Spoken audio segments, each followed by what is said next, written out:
Hello guys, कैसे हो? मेरे आप सभी को मेरा हार्दिक शुभकामनाएं। हृदय से बारंबार प्रणाम करता हूं। जय श्री राम। मैं अभी सुंदरकांड का पाठ करके समापन किया है मैंने। सुंदरकांड का पाठ अभी किया है मैंने। मुझे इसमें कम से कम 1.5-2 घंटे लग गए। और ये मेरा एकांतवास है। ये मेरे गोविंद और मेरी राधा जी हैं, मेरे गोपाल, और जो मेरा एकांतवास है। यहाँ पर आराम से मैं प्रभु का भजन करता हूँ। आध घंटा या 1 घंटा मैं जो भी वीडियो मैं यहाँ पे डालता हूँ, जो भी मैं वीडियो एडिटिंग करके डालता हूँ, प्रभु की चौपाई डालता हूँ, प्रभु के जो गुणानवाद हैं वो मैं इस वीडियो पर डालता हूँ। वो यहाँ पर मैं एकांत पे, यहाँ ये मेरा एकांतवास है। ये कमरा है, यहाँ पे एकांतवास है मेरा। यहाँ पे आराम से प्रभु का भजन करता हूँ। जो चौपाई हैं, कुछ चौपाइयाँ मैं डालता हूँ और मैं सभी भक्तों को यहाँ से वीडियो अपलोड करके मैं आप सभी को आते ये के भेजता रहता हूँ। देखो यहाँ पे कुछ चौपाइयाँ हैं। ये सुंदरकांड के पाठ की आज मैं चौपाई के बारे में कुछ आपको बताऊँगा। सुंदरकांड की कुछ चौपाइयों के बारे में बताऊँगा। चौपाइयाँ इतनी, सुंदरकांड की एक एक चौपाइयाँ बड़ी महत्वपूर्ण हैं, लेकिन अपनी अपनी समझ के ऊपर है कि हमारी समझ में कितना आता है, कितना नहीं आता है। ये सारी जितनी भी चौपाई हैं, देखो यहाँ पे ये चौपाई है ममता, चौपाई है ममता,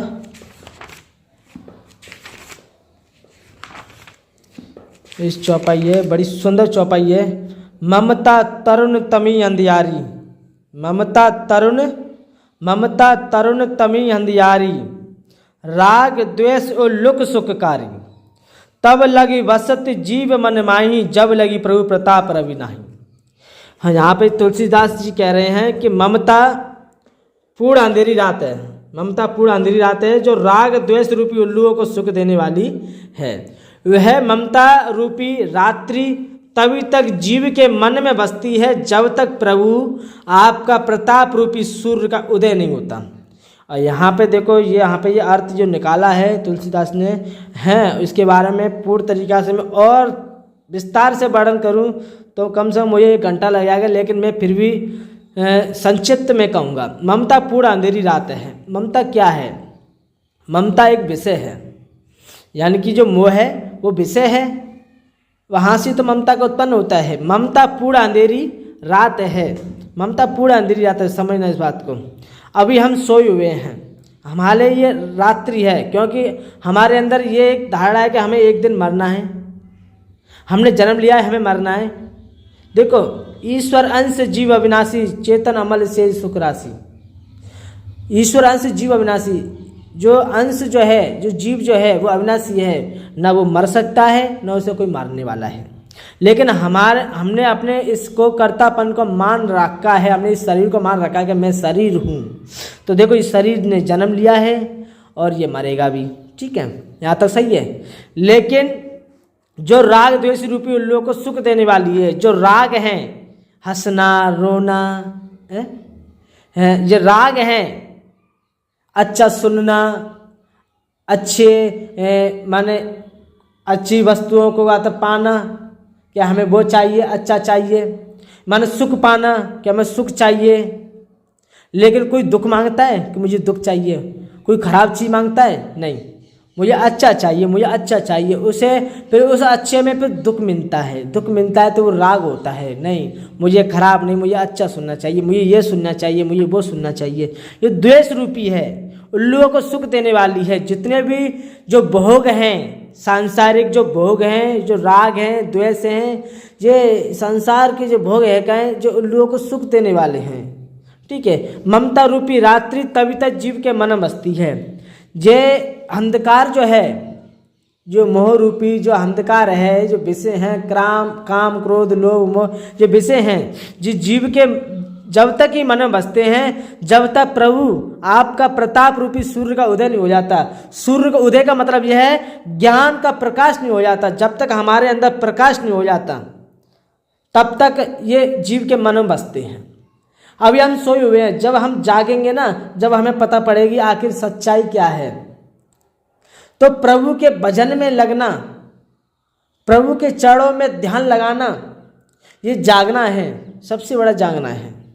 तो मेरा दोस्तों, मेरा ये निवेदन है कि आप लोग अगर भजन करें तो भजन की क्रिया कहाँ से शुरू करें कि जब तक हम अपना एकांत न बनाएंगे, जब तक एकांत न बनाएंगे, जब तक हमारा मन अपने आप प्रभु के चरणों में न लगे। यहाँ पर कोई नहीं है, यहाँ पे सिर्फ मैं हूँ और सिर्फ मैं अपने अंदर अपने परमात्मा को महसूस करता हूँ कि मेरा परमात्मा यहाँ पर है, मेरा परमात्मा यहाँ पर है, मैं हूँ और मेरा परमात्मा यहाँ पर है। मैं परमात्मा के बीच में, मैं परमात्मा से बात कर सकता हूँ यहाँ पर एकांत में। तो इसीलिए भजन करना चाहिए तो थोड़ा ना एकांत में आध घंटा या 20 मिनट या 1 घंटा अपने आप में चिंतन करना चाहिए। अपने आप में चिंतन करना चाहिए कि आखिर मैं कौन हूँ, कहाँ से आया हूँ, मुझे कहाँ जाना है। इस शरीर को छोड़कर आखिर मुझे कहाँ जाना है कोई मालूम नहीं है, और मैं कहाँ से आया हूँ कोई मुझे मालूम नहीं है। बीच में मुझे यहाँ पर डाल दिया गया है या संसार में मुझे पटक दिया गया है, लेकिन मेरा कोई लक्ष्य नहीं है कि मुझे आखिर जाना क्या है। जो संसार में हो रहा है वही मैं कर रहा हूँ, लेकिन मुझे नहीं पता कि आखिर मुझे जाना कहाँ है। इस तत्व की खोज करने के लिए हमें परमात्मा का भजन करना है। और देखो, राम नाम में इतनी बड़ी शक्ति है, राम नाम में इतनी बड़ी शक्ति है कि राम नाम जपते जपते तुम्हारे अंदर ऑटोमेटिक भाव, जो ईश्वर के प्रति उच्च कोटि के भाव आपके अंदर उत्पन्न होने लगेंगे। ऑटोमेटिक परमात्मा से इतना स्नेह हो जाएगा कि आपको एकांत में एकांत चाहिए। तो देखो, यहाँ पे और भी चौपाई है, मैं उस चौपाई के बारे में कुछ आपको बताना चाहता हूँ। एक चौपाई है, चौपाई तो ये कि सभी मूल्यवान हैं, लेकिन जितना हम समझ सकते हैं। काम, देखो यहाँ पर है, काम क्रोध मद लोभ सब नात नरक के पंथ। ये सुंदरकांड की चौपाई है, ये समझना बड़ी ध्यान से। देखो, जो राम भक्त हैं, तो मैं उनसे कहना चाहता हूं कि जो लोग मेरी वीडियो पर नए हैं तो पहले चैनल को सब्सक्राइब करें, लाइक करें, शेयर करें और कमेंट में जय श्री राम लिखें। देखो, काम क्रोध मद लोभ सब नात नरक के पंथ हैं, सब परिहरि रघुवीर ही भजऊ भजई जय संत। काम क्रोध मद लोभ सब नात नरक के पंथ, सब परिहरि रघुवीर ही भजऊ भजई जय संत। लखन सिया राम जय जय राम, मेरे प्रभु राम तुम्हें प्रणाम। देखो, हे नाथ, काम और क्रोध, मद और लोभ ये सब नरक के पंथ हैं। हमारे अंदर जो क्रोध है, अभी हमारे अंदर क्रोध नहीं है। जब हमें दिखता है कि हमारे साथ अन्याय हो रहा है, अधर्म हो रहा है, तो हमारे अंदर क्रोध आ जाता है। ठीक है, तो देखो, अन्याय हो रहा है वो तो हो रहा है, लेकिन तुम्हारे अंदर क्रोध आ जाता है, ये गलत है। क्रोध नहीं आना चाहिए। क्रोध, काम, अब काम जो इच्छाएं, कामनाएं, वासनाएं, मद, अहंकार, लोभ, ये लोभ एक ऐसी चीज़ है कि किसी को दिखाई नहीं देता है। हमें किसी काम में लोभ दिखा रहा है कि भाई हमें इसमें 200 रुपये मिलेंगे या 500 रुपये लिखेंगे, लेकिन वो गलत काम है, उसमें हमें थोड़ा लोभ दिख रहा है कि नहीं, घंटे 1.5 घंटे का काम है, हमें इतना पैसा मिल रहा है, अपना फायदा देखते हैं, लेकिन हम उस चीज़ को नहीं देखते ये गलत है या सही है, ये इसका परिणाम नहीं देखते हैं। ये लोभ जो हमारे अंदर जो बस जाता है ना, वो सारी चीज़ों को ढक देता है। ये सब नरक के रास्ते हैं। इन सब को छोड़कर श्री रामचंद्र जी को भजिए, जिन्हें संत सत्पुरुष बसते हैं। कितनी सुंदर बात की है। काम क्रोध लोभ मोह, एक बात कहूँ, ये विषय जो है, विषय का मतलब मालूम, विषय क्या है? देखो, परमात्मा की मुझ पर अत्यंत कृपा है। परमात्मा की कृपा होते हुए आज मेरे अंदर जो भक्ति और जो भाव है वो न जाने कितने जन्मों का होगा, यही नहीं है आज का ही है। बिन सत्संग विवेक न होई, राम कृपा बिन सुलभ न सोई। बिना सत्संग के विवेक नहीं होता और बिना सत्संग के विवेक नहीं होता और बिना कृपा के प्रभु के ये सत्संग सुलभ नहीं होता। बिना कृपा के भक्ति में मन लग ही नहीं सकता है, बिना कृपा के प्रभु के चरणों में मन लग नहीं सकता है। क्यों? क्योंकि मन लग गया तो वो समझ लो उसका तो बेड़ा पार हो गया, उद्धार हो गया उसका, उसे कभी भटकना नहीं पड़ेगा। जिन लोगों का प्रभु की तरफ बड़ा स्नेह है, बड़ा प्रेम है, वो भक्त नहीं है, वो तो ये समझ लो परमात्मा के एक तरह के संग साथी हैं। और मैं इतना कहता हूँ कि जो मुझ पर कृपा है वो मेरे माता पिताओं का आशीर्वाद है, बुजुर्गों का आशीर्वाद है। जो बुजुर्गों से नमस्कार करते हैं, राम राम करते हैं, तो 4 प्रकार की कहते हैं कि चीज़ बढ़ती हैं, आयु बढ़ती है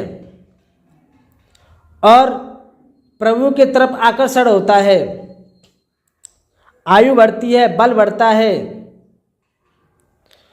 और जहाँ पे देखो मैं आपको क्या बताऊँ कि हम विषय पे बात कर रहे थे। विषय क्या है? काम, क्रोध, लोभ, मोह, ये विषय हैं। विष का मतलब होता है विष। यहाँ पर आइए, पहले ये टॉपिक है विषय। विषय क्या है? विष।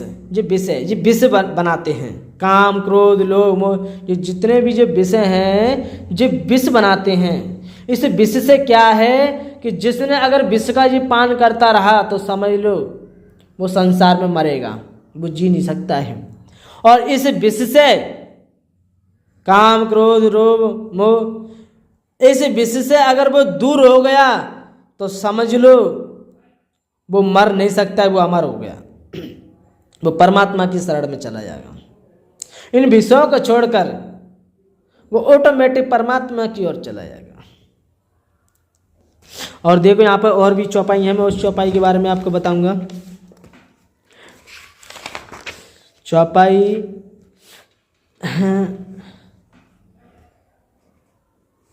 नाथ भगति अति सुखदायिनी, नाथ भगति अति सुखदायिनी, देहु कृपा करि अन्न पायनी, सुन प्रभु परम सरल कपिवानी, एव मस्त तब कहूँ भवानी। तो हे नाथ, मुझे अत्यंत सुख देने वाली अपनी निश्चय भक्ति कृपा करके दीजिए। जो सुख देने वाली अपनी निश्चय भक्ति जो है कृपा करके दीजिए। हनुमान जी की अत्यंत सरल वाणी को सुनकर हे भवानी, तब प्रभु श्री रामचंद्र जी ने एवं वस्तु ऐसे ही कहा। और यहाँ पे देखो और भी चौपाई है, मैं आपको एक चौपाई एक ऐसी है आपके बारे में सुनकर आप गदगद हो जाएंगे।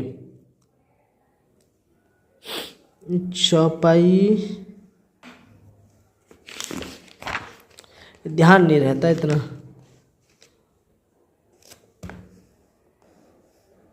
हाँ ये है, देखो ये चौपाई है, यहाँ पे बड़ी सुंदर चौपाई है, ध्यान दीजिएगा। नाम पहाड़ दिवस निशी, ध्यान तुम्हारा कपाट, लोचन निज पत जंत्रित, जाय प्राण कहीं बाट। बड़ी सुंदर चौपाई है ये, वो सॉरी दुआ है, ये दुआ है, सॉरी। देखो यहाँ पे बड़ी सुंदर दोहा ये है, इसके बारे में कहा है, हनुमान जी ने कहा है। किन से कहा है? श्री राम जी से कह रहे हैं। हनुमान जी श्री राम जी से कह रहे हैं कि ऐसा था, मैं बताऊँ आपको, यहाँ से बताता हूँ। सुनत कृपा निधि मन अति भाए, पुण्य हनुमान हरस यही लाए, कहो तात कहीं बात जान की, रहत करत रक्षा सुप्राण की। वह चरित्र सुनने पर कृपा निधि श्री रामचंद्र जी के मन को बहुत अच्छे लगे। यानी कि वहाँ से जब आए थे हनुमान जी, लंका से आए थे उनकी सुध लेके, तो प्रभु श्री राम जी को गाते जे के सारा चरित्र सुना डालना, तो वो हर्षित हुए। उन्होंने हर्षित होकर हनुमान जी को फिर हृदय से लगा लिया और कहा, हे तात, कहो सीता किस प्रकार रहती हैं और अपने प्राणों की रक्षा करती हैं, वो मेरे बगैर अब तक कैसे रहीं? उनके प्राण नहीं निकले। मैं तो सोच रहा था कि शायद प्राण निकल गए होंगे। ऐसा हो ही नहीं सकता है कि सीता अभी तक मेरे बिन जीवित हैं। तो हनुमान जी ने क्या कहा है? हनुमान जी ने कहा है कि आपका नाम रात दिन पहरा देने वाला है। आपका नाम रात दिन पहरा देने वाला है। आपका ध्यान ही किवाड़ है प्रभु, आपका ध्यान ही किवाड़ है। और देखो, नेत्रों को अपने चरणों में लगाए रहती हैं, नेत्रों को अपने चरणों में लगाए रहती हैं, यही ताला लगाए है। फिर प्राण जाए तो फिर किस मार्ग से जाए प्राण? यानी कि जो स्त्री अपने पति से बहुत ज़्यादा प्रेम करती हैं, यानी सतीव्रता जो स्त्री होती हैं बहुत ज़्यादा प्रेम करती हैं, तो उनका जो ध्यान है ना वो अपने पति की तरफ रहता है। तो अपने पति की तरफ ध्यान रहता है तो वो किवाड़ है, वो ध्यान ऐसा हो जाता है कि किवाड़ लग जाती हैं। अब प्राण तो जा नहीं सकते कहीं है? नेत्रों को अपने चरणों में लगाए रहती हैं, यही ताला लग जाता है। प्रभु श्री राम जी की चरणों में नेत्रों को लगाए रहती हैं। फिर जाएं तो जाएं कैसे प्राण कैसे जाएं? प्राण जा नहीं सकते उनके। तो यहाँ पर जो है जो दुआ है बड़ा सुंदर दुआ है कि देखो, जो आजकल जो आत्महत्या कर लेती हैं, जो स्त्रियां आत्महत्या कर लेती हैं तो वो सांसारिक सुखों को भोगने के लिए, सांसारिक सुखों की इच्छा को प्राप्त करने के लिए, वो एक तरह का तुमसे बस स्वार्थ के लिए प्रेम है सब स्त्रियों का। मैं जहाँ तक बात कहूँगा बड़ी गंभीर बात है। जो स्त्रियां हैं सांसारिक सुख प्राप्त करने के लिए, सांसारिक सुखों को भोगने के लिए पति से स्वार्थ के लिए प्रेम किया जाता है। अगर स्वार्थ के लिए अगर प्रेम ना हो तो प्रत्येक स्त्री के अंदर भावनाएं अलग अलग होती हैं, लेकिन मैं तो उन लोगों के लिए बोल रहा हूँ जो आत्महत्या करती हैं। ठीक है, बात को थोड़ा न ऐसे मत लेना। तो जो स्त्री आत्महत्या करती है उसका पति की तरफ बिल्कुल ध्यान नहीं है। हमारी इच्छा पूर्ति होगी तो सही है, नहीं अगर इच्छा पूर्ति हुई तो वो अपने का बलिदान कर देती हैं, आत्महत्या कर देती हैं। ये गलत है, लेकिन उसे नरक भोगना पड़ेगा। और कहा गया इसमें कहते हैं ये कि इस रामायण में कहा गया है कि जो स्त्री दूसरे पुरुष से संबंध करती हैं, बनाती हैं, पति को पता नहीं पड़ता है, चोरी चुपके जो काम होता है, तो उन्हें अगले जन्म में वो विधवा हो जाती हैं, वो अगले जन्म में विधवा हो जाती हैं। ठीक है, तो इसी प्रकार मैं कह रहा हूँ कि स्त्री को कम से कम सारी चीज़ों को मोह को छोड़कर, अपने इस सांसारिक सुखों को छोड़कर अपने पति के तरफ ध्यान देना चाहिए कि अगर किसी भी प्रकार की कोई कमी तो नहीं है उनकी सेवा में। पति के अंदर ऐसा भाव होना चाहिए, तब जाके पति पत्नी इस आचरण में आएंगे। और फिर थोड़ा अपना गाते हैं कि ध्यान प्रभु की तरफ लगाएं। प्रभु की तरफ लगाने से सारी चीज़ें गाते अपने आप ऑटोमेटिक मिल जाती हैं। और श्री रामचरितमानस इतनी मर्यादाएं इसमें गाते बताई गई हैं कि अगर आखिर स्त्री को किस तरीके से रहना चाहिए, पति को किस तरीके से रहना चाहिए, माँ बाप को गाते किस तरीके से व्यवहार करना चाहिए, भाई बहन के साथ किस तरीके का व्यवहार करना चाहिए, ये सारी चीज़ें इस रामचरितमानस में बताई गई हैं। तो मेरे प्यारे श्रोताओं, भक्तजनों, मेरी ये आपको वीडियो कैसी लगी? और देखो, मैंने ये वीडियो गाता आपको ये क्या बताई है, इस प्रकार की वीडियो मैंने इसीलिए आपके लिए बनाई है कि एकांत होना बहुत ज़रूरी है, क्योंकि एकांत में प्रभु का ध्यान लगाया जा सकता है। एकांत में आराम से सारी चीज़ों को छोड़कर, संसार के सारी चीज़ों को छोड़कर बस आध घंटा 1 घंटा के लिए पूरा ध्यान, पूरा फोकस प्रभु के चरणों में, प्रभु के गुणानुवादों में हो जाओ, फिर देखो कितना आनंद आता है। तो जो लोग मेरी वीडियो को देख रहे हैं तो अच्छी लगी हो तो कमेंट बॉक्स में बता देना, और जय श्री राम लिखना न भूलना। जय श्री राम।